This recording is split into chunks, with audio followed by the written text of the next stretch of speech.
ভবিষ্যতে কখনো যেন পুলিশ বাহিনীকে দলীয় বাহিনী বা অন্যায় কাজে ব্যবহার না করা যায়, তার জন্য একটা সুষ্ঠু ও নিরপেক্ষ নির্বাচন অত্যন্ত জরুরি। কিন্তু আমাদের সবচেয়ে বড় চ্যালেঞ্জ হলো বিগত 16 বছরে পুলিশ জনগণের মধ্যে যে দূরত্ব সৃষ্টি হয়েছে, সেই দূরত্ব কমিয়ে আনা, পুলিশ বাহিনীর প্রতি মানুষের আস্থা ফিরিয়ে আনা। আমি বলবো এটা কঠিন না। একবার সে আন্তরিক পরিবেশ সৃষ্টি হলে এই বন্ধন অটুট থাকবে। আমাদের সমাজ যে একটা সুশৃঙ্খল সমাজ, সেটা প্রমাণিত হবে।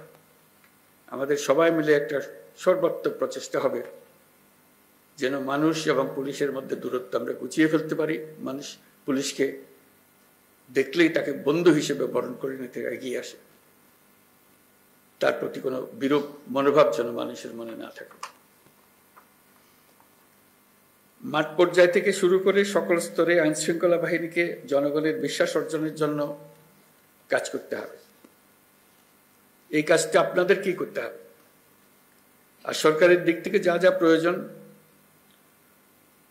তা বাস্তবায়ন করা আমাদের দায়িত্ব। আমরা সে দায়িত্ব গ্রহণ করছি। পুলিশের সংস্কারের লক্ষ্যে অন্তর্বর্তীকালীন সরকার উদ্যোগ নিয়েছে। তৃণমূল পর্যায়ে কর্মরত পুলিশ সদস্যদের কল্যাণে কয়েকটি বিষয়ে দ্রুত ব্যবস্থা নেওয়া হয়েছে।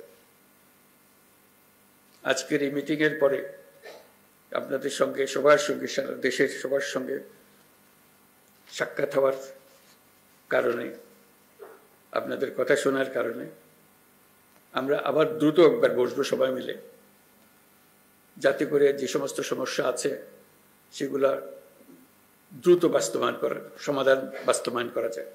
সেটা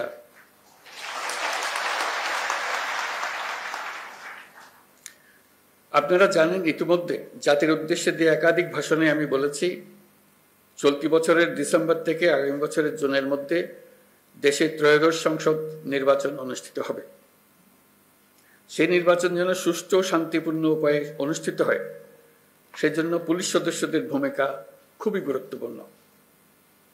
নির্বাচনে সকল প্রতিদ্বন্দ্বী প্রার্থীর প্রতি সমান আচরণ ও ভোটাররা যাতে নির্ভয়ে নির্বিঘ্নে নিজেদের ভোটাধিকার প্রয়োগ করতে পারে,